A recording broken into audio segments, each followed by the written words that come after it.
ክርስቶስን የማይመስል ንግድ፣ ክርስቶስን የማይመስል ንግግር፣ ክርስቶስን የማይመስል ስልጣን፣ ክርስቶስን የማይመስል አለባበስ፣ ሁለንተናችን ክርስቶስን የሚመስል ምልክት የለንም። መድኃኔዓለም ምልክት እንዲኖረን ያድርገን። ምልክት ይውላችሁ የክርስቶስ መሆናችን የሚታወቀው በትሩን መስለን በመጸነሳችን ነው። የክርስቶስ መሆናችን የሚታወቀው እሱን የምንመስልበት አንዳች ነገር። እስቲ እንደው እግዚአብሔር ያሳያችሁ፣ ክርስቶስ ያመልክታችሁ። አሜን በሉ። እንዲሁ አሁን እኔን ተወኝ፣ መቼም ግድ የለም ደግሞ እኔን ሌላ ሰው ይምከረኝ አይሻልም?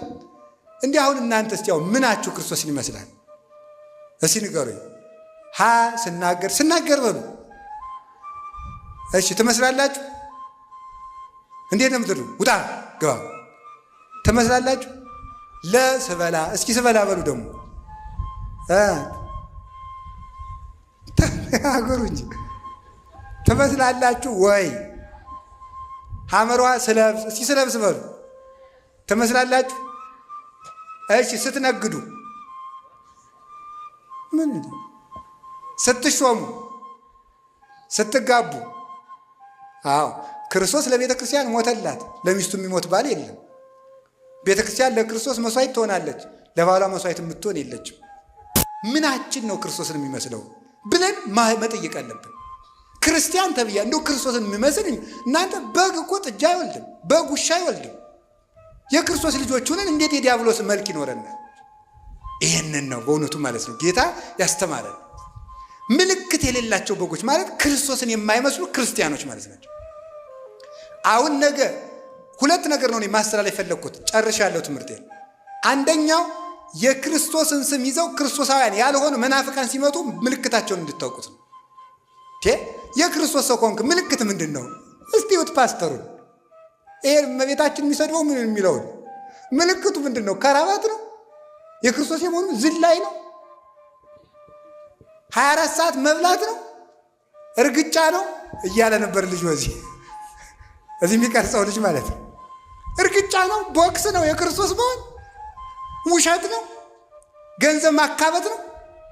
ለቆናጽል ግበው ቦሙ ወላይዋ ፈሰማይኒ ምጽላል ቦሙ ለወልደ እጓለ እመሕያው ውስጥ አልወጡ ሀበያ ሰም ክርስቶ። እስቲ በምናቸው ነው ክርስቶስ የሚመስሉት? ክርስቶስ እኮ ማንንም የማይነቅፍ ጭምት ነው። ማንንም የማይነቅፍ ፈሪሳውያንን እንኳን የማይሳደብ፣ የጧፍ ኩስታሪ የማያጠፋ፣ የተቀጠቀጠ ሸንበቆ የማይሰብር ፍጹም ህዱ ነበረ። ዝም የሚል እያወቀ ያላወቀ የሚመስል መኑ ጸፋከ እየተባለ የሚሰለቁበት ወታገሰ ምራቅ ርኩሰ ተብሎ የተነገረልን። ወይ ጭምትነቱ የለም ወይ ትትናው የለም።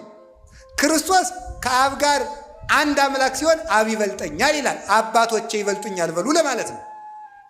የአሁኖቹ መጥተው ማርያምን እንበልጣታለሁ ማለት ነው የቀራቸው። እኩል ነኝ እስቲ በሞት ያፈርሰውን ይውልኝ።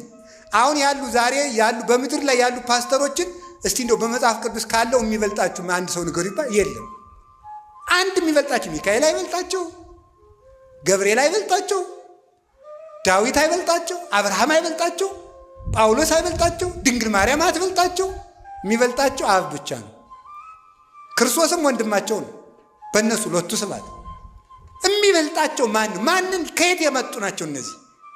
ምልክታቸው የዲያብሎስ ልጆች ምልክታቸው ትዕቢት። እስኪ ትዕቢት በሉላችሁ በሉ እንጂ ንገሩኝ። ክርስቶስ ማን ያለ? አብ ከኔ ይበልጣል። እስኪ አብ ከኔ ይበልጣል በሉ። አንድ እንደሆነ ግን አብ አነ ወአብ አሐዱ ነን፣ እኔና አብ አንድ ነን አላለም ብሏል። እኔና አብ አንድ ነን ብሎ አንድ ከሆነ አባቴ ይበልጠኛል ያለ ለምንድን ነው? ከአባቶቼ እኔ አንሳለሁ በሉ ለማለት ነው። ከየትኛውም በላይ ናቸው። የሚሰማቸው ካገኙ ሲኖዶሱ ግድ የለም። እግዚኦ ሰማይና ምድር እኮ ይደነግጣሉ። ክርስቶስ ተመልከቱ፣ አንከሩ ሐራ ልዑላን ተመልከቱ። ሶበሪ ወለሳት ግሩም እንዘ ይትላክ ላርዳይሁ ወይ ቀንት አውቁሁ። አስደናቂው ግሩም እሳት እሱ ድሪቶ ታጥቆ የደቀ መዛሙርቱን እግር ሊያጠብ በተጎነበሰ ጊዜ መላእክት ደነገጡ ነው፣ አደነቁ ነው። አምላክ የፍጡርን እግር ሲያጥብ እነሱ የድንግል ማርያምን ጫማ ለመሳም አንሰግድም ይላሉ። ይሄ ነው ምልክታቸው። የላባ በጎች ምልክታቸው ይሄ ነው። የክርስቶስ መልክ የላቸውም። ትዕቢት ነው መልካቸው፣ ስድብ ነው መልካቸው፣ ነቀፋ ነው መልካቸው፣ አጉራ ዘላይነት ነው መልካቸው፣ ሆዳብነት ነው መልካቸው፣ ምቾት ነው መልካቸው። ክርስቶስ እኮ የመከራ ሰው ነው፣ እነሱ የምቾት ሰዎች ናቸው። ክርስቶስ ግን እኔን ምሰሉ ነው ያለ። ተማሩ ምኔ ከኔ ተማሩ ነው ያለ። ከሱ መማር ደግሞ ምንድን ነው? እሱ ራሱን ጥሎ ነው የኖረ። ክብሩን እንደመቀማት እንኳን አልቆጠረው። እሱን እንድንመስል ምን አለ? ወዘሳ ያፈቅራል ነፍሱ ላይ ግድፋ። ሰውነቱን የሚወድ ሰው ካለ ይጣላት። ወዘገደፋ ለነፍሱ በእንቲአየ ይረክባ። ሰውነቱን የሚወድ በግራይተ ጥምቀት በግራይተ መስቀል ይጣላት፣ ኋላ ብርሃን ለብሳ ብርሃን ተጎናጽፋ ያገኛታል። ስንዴ ከጭቃ ላይ ካልወደቀች አታፈራም። እኔ ካልሞትኩ እናንተም አትነሱም፣ እንዲሁ ስጋችሁን ካልገሰጻችሁ አትከብሩም ነው ያለ። እሱ መስቀል፣ እነሱ ምቾት። እሱ ትትና፣ እነሱ ትዕቢት። እሱ ፍጹም ዝም የሚል፣ እነሱ ፍጹም ተሳዳቢ። ይኸውላችሁ የያዕቆብ በጎችና የላባ በጎች ልዩነታችን ይሄ ነው። ምልክት የላቸው። ምልክት ያላቸው በጎች የያዕቆብ ናቸው። በሞት ያን ጊዜ በሉ። ምልክት ያላቸው በጎች የማን ናቸው? የያዕቆብ በጎች ናቸው። ምን ምልክት አለን እኛ? አንዷ ምልክታችን ድንግል ማርያም ናት። እግዚአብሔር ምልክት ይሰጣችኋል፣ ድንግል በድንግልና ትጸንሳለች። ኢሳይያስ ምዕራፍ 7 ቁጥር 14 ላይ እግዚአብሔር ምልክት ይሰጣችኋል፣ ያች ምልክትም ድንግል በድንግልና መጽነሷ ነው። ኢሳይያስ ቀጠረ፣ ባለቤቱ ዮሐንስ 19:26 ላይ ነያምክም ብሎ ያችን ምልክት ሰጠን። ይችን ምልክት የያዘ ሰው የክርስቶስ በግ ነው። ድንግል ማርያምን የያዘ ሰው የክርስቶስ በግ ነው። ምልክት የሌለው የላባ ነው ማለት ምልክቲቱ ድንግል ማርያም ናትና፣ ድንግል ማርያም የሌላቸው ሰዎች የዲያብሎስ በጎች ናቸው፣ የክርስቶስ በጎች አይደሉም። አንዱ ምልክታችን መስቀል ነው። መስቀል የላቸውም፣ አያምኑትም፣ ይክዱታል። ቅዱስ ጳውሎስ እንዲና አንሰ ኢይዝያር ዘይንበለ በመስቀሉ ለእግዚእነ ኢየሱስ ክርስቶስ፣ እኔ ከክርስቶስ መስቀል በቀር በምንም በአንዳች ነገር አልመካም፣ ሌላ ትምክህት ይራቅልኝ። አልቦ ዘያነጠኒ እንዘ ጸውር ማኅተሞ ለክርስቶስ በሥጋዬ፣ የክርስቶስን ማኅተም በሥጋዬ ተሸክም ያለውና ማንም አያድክመኝ። ገላትያ 6:14 ላይ ክርስቶስ ዓለምን የሚሸከም ሆኖ ሳለ ማቴዎስ 27:57 ላይ እንደተጻፈ ስምዖን ቀሬናዊ እንዲያግዘው ያደረገ ከተቀበለው መከራ መስቀሉ ከብዶት ነው። ነገር ግን ክህነትን በጴጥሮስ ማርያምን በዮሐንስ እንደሰጠ መስቀሉን በስምዖን ለመስጠት ነው፣ በረከት ለማካፈል። መስቀሉ የሌላቸው እነዚህ ተፈጥሯዊነትን የካዱ ስንፈጠር እንኳን እግራችን ስንዘረጋ እጃችን ዘረጋ መስቀል መሆናችን ለመስቀል እኛ ራሳችን የመስቀል ምልክት ነን። መስቀሉን የጣሉ ምልክት የሌላቸው በጎች የዲያብሎስ የላባ ናቸው። እኛ ግን መስቀሉም አለን፣ እመቤታችንም አለች። ጥምቀት የላቸው፣ አይጠመቁም። የያዕቆብ ልጆች ከገንዳው ነው የሚገኙ። እነዚህ ደግሞ አይጠመቁም። የኢየሱስ ስም ብቻ እየጠሩ ነው የሚኖሩ። ክርስቶስ አርአያ አድርጎና አንዳንዶች በስብከት ተጠምቀናል ይላል፣ አንዱ በስሙ ተጠምቄያለሁ ስሙን ካመንኩ ይበቃኛል ይላል። ክርስቶስ በውሃ ነው የተጠመቀ፣ በውሃ ትጠመቃለህ። በውሃ ነው የተጠመቀ። ሐዋርያትን አጥምቁ አለ እንጂ የሰበከውን 5000 ሰው ሁሉ አጥምቁ አላለም። ግዱን በመጣው ሐዋርያዊ ሰንሰለት በጠበቀ ክህነት ከተጠመቅ የክርስቶስ በግ ትሄዳለህ እንጂ ከክርስቶስ እንጀራ የበላው ሁሉ ካህኑ ነው፣ አልተሾመም፣ አላጠመቀም። እንጀራ መብላት ለ5000 ሰው ተፈቅዷል፣ ማጥመቅ ግን ለሐዋርያት ነው። ይህንን የሚፈጽሙ የያዕቆብ በጎች ናቸው። ከገንዳው አይጠጡም ብያችኋለሁ። የያዕቆብ በጎች ከገንዳው ጠጥተው ዝጉርጉር ይወልዳሉ።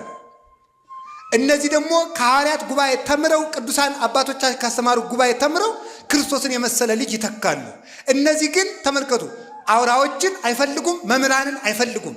የአትናቴዎስ፣ የቄርሎስ፣ የዮሐንስ አፈወርቅ፣ የአግናጤዎስ፣ የቅዱስ ያሬድ፣ አባ ጊዮርጊስ፣ የኤስድሮስ ትርጓሜ ሲባሉ ተረት ነው የሚል ስም ያወጡለታል። ያለ አውራ በግ መጽነስ የሚፈልጉ ያለ መምህር መጽደቅ የሚፈልጉ ትርጓሜን የሚነቅፉ እነዚህ የላባ በጎች ናቸው። ቅዱስ ሥጋውን ክቡር ደሙን የማይቀበሉ እነዚህ የላባ በጎች ናቸው። እስራኤል ከግብፅ ሲወጡ ከመቃኑ ላይ ምን አድርገው ነው? ደም ቀብተው ምልክት ያለበትን ቤት እያየ ሞተ በኩር አልፏቸው ነው። የበሩ የቤቱ መቃን የተባለ የምዕመናን ከንፈራቸው ነው። ሥጋው ደሙን አይቀበሉም። የጌታ እራት እያሉ መቀለጃ እያደረጉ እንጀራ ዳቦ ሲቆርሱ ነው የሚውሉት። አይቀበሉም። እሱ ግን በአማን ሥጋዬ ውእቱ ሥጋዬ ነው እንጂ ከመ ሥጋዬ አላለም። ይህ ሥጋዬ ይህ ደሜ ነው ያለ። ስጋውን አይቀበሉም፣ ደሙን አይቀበሉም። እንዳይቆርቡ ክህነት የላቸውም። ክህነት እንዳይኖር ደግሞ ሁሉም ካህን ነው ይላሉ። ሁሉም ካህን እንዳይሆን ደግሞ ቅዱስ ጳውሎስ ለጢሞቴዎስ በማንም ላይ ፈጥነህ እጅህን አትጫን ብሎታል። ስለዚህ በየትኛው መንገድ መዳኛ የላቸው። ስለዚህ ድንግል ማርያምን በእናትነት ምልክት፣ መስቀሉን በማይተብነት ምልክት፣ ጥምቀቱን ምልክት፣ ቅዱስ ሥጋውን ክቡር ደሙን ምልክት፣ በጎ ጭምትነትንና ትሕትናን ምልክት ያደረጉ ሰዎች እነዚህ የክርስቶስ ገንዘቦች ናቸው። እነዚያ ግን የዲያብሎስ ገንዘቦች ናቸው። በጣም ሰፊ ምልክት ያለው ነበር። ይበቃናል። ምልክታችን ይዘን ተገኝተን የክርስቶስ በጎች ለመሆን ያብቃን። ወስብሐት ለእግዚአብሔር። ይቆየን።